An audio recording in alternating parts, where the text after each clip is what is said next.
সুমটকা লিখা নাম্বাৰ 1 দি আছে অসমত ইংৰাজে প্ৰৱৰ্তন কৰা ৰাজহ ব্যৱস্থা। ঊনবিংশ শতিকাৰ 30 আৰু 40 দশকত ভাৰতবৰ্ষত ইষ্ট ইণ্ডিয়া কোম্পানী এক শক্তিশালী শাসকৰ ৰূপত প্ৰতিষ্ঠিত হৈছিল।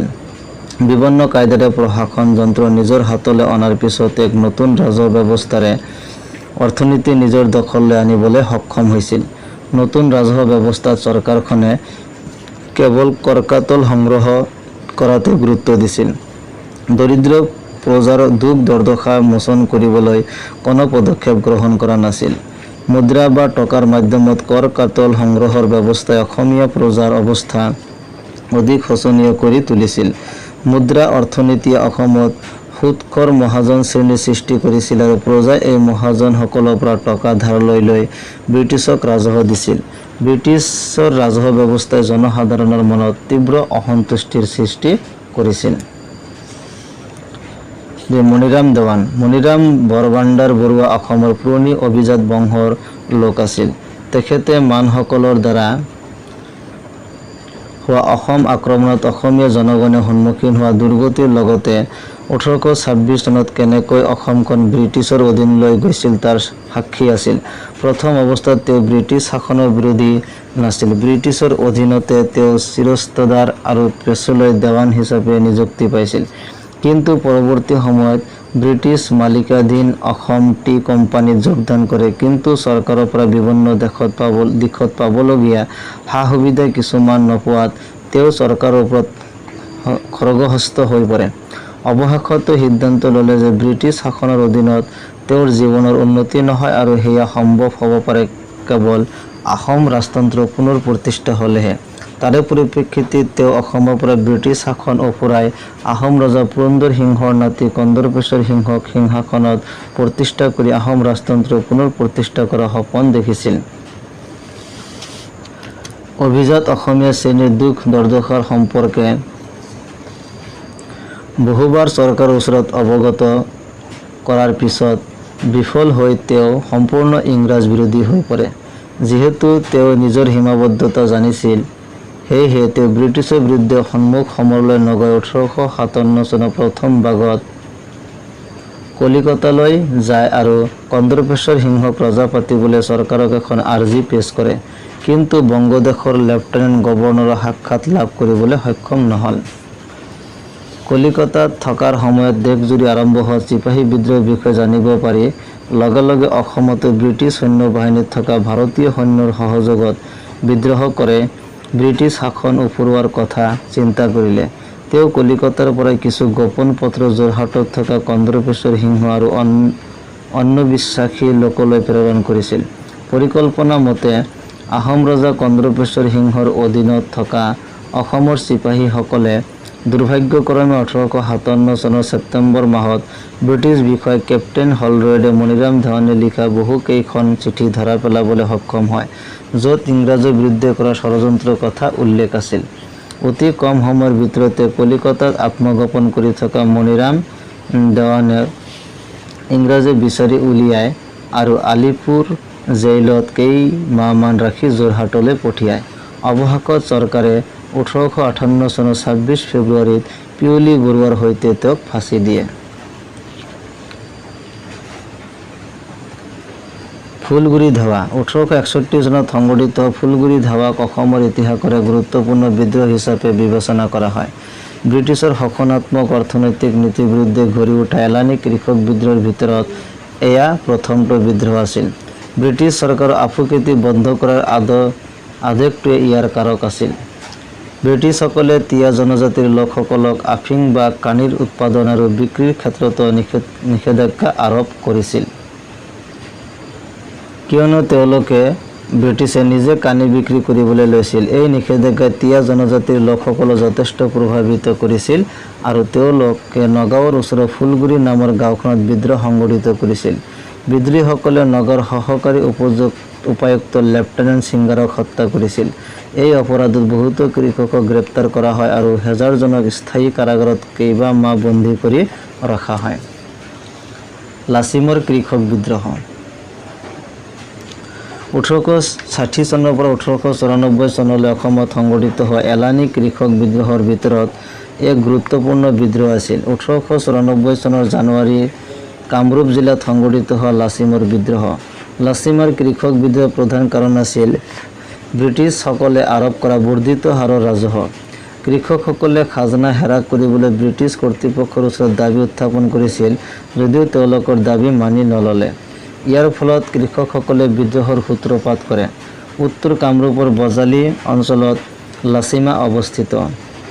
অঞ্চলটোৰ ৰাইজে অনুষ্ঠিত কৰা ৰাইচ মিলত চৰকাৰে নিৰ্ধাৰণ কৰা বৰ্ধিত হাৰৰ ৰাজহ পৰিশোধ নকৰাৰ সিদ্ধান্ত ল'লে।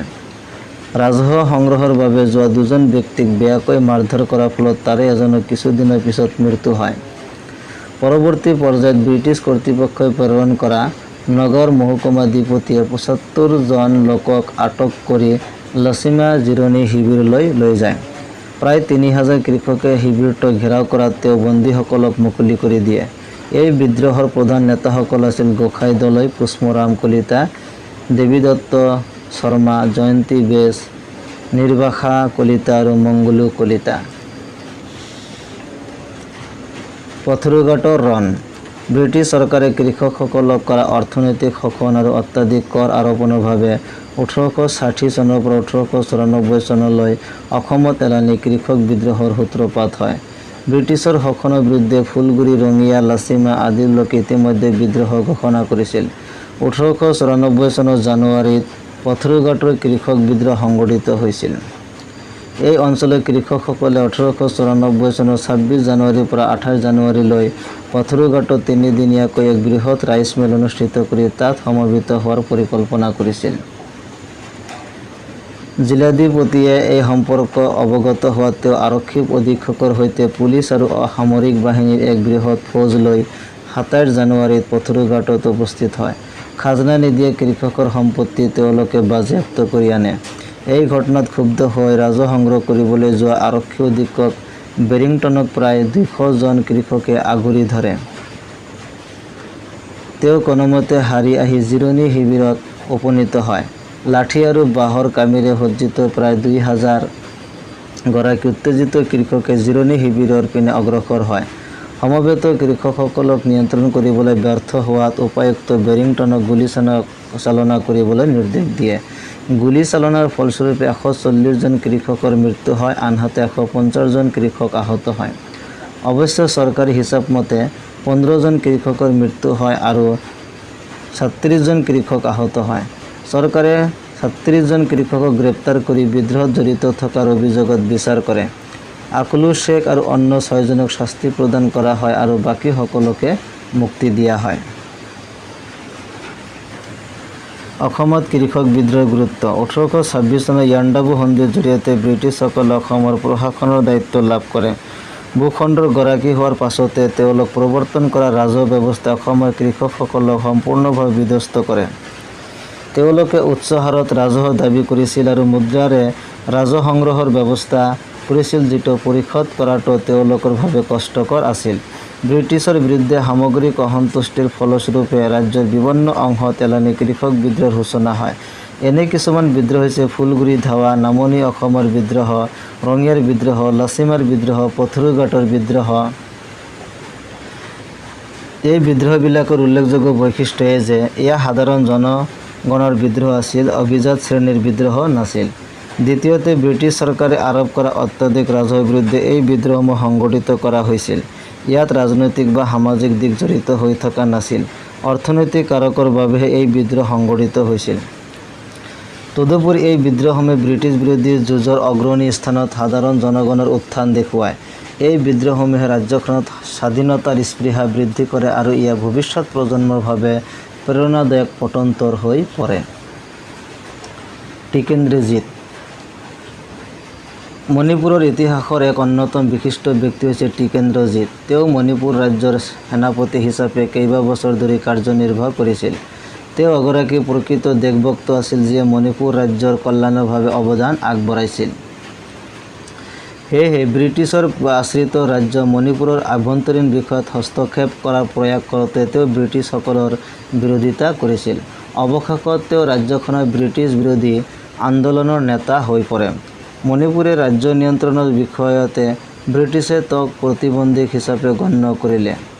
সেয়েহে তেওঁক আটক কৰি নিৰ্বাসিত কৰাৰ পৰিকল্পনা তেওঁলোকে কৰিলে। কিন্তু দুৰ্ভাগ্যবশতঃ যেতিয়া অসমৰ চিফ কমিছনাৰ JW কুইণ্টন আৰু অন্য 4জন বিষয়াই টিকেন্দ্ৰজিতক গ্ৰেপ্তাৰ কৰিবলৈ আহিল, তেতিয়া স্বাধীনতা প্ৰিয় মণিপুৰীসকলে তেওঁলোকক হত্যা কৰিলে।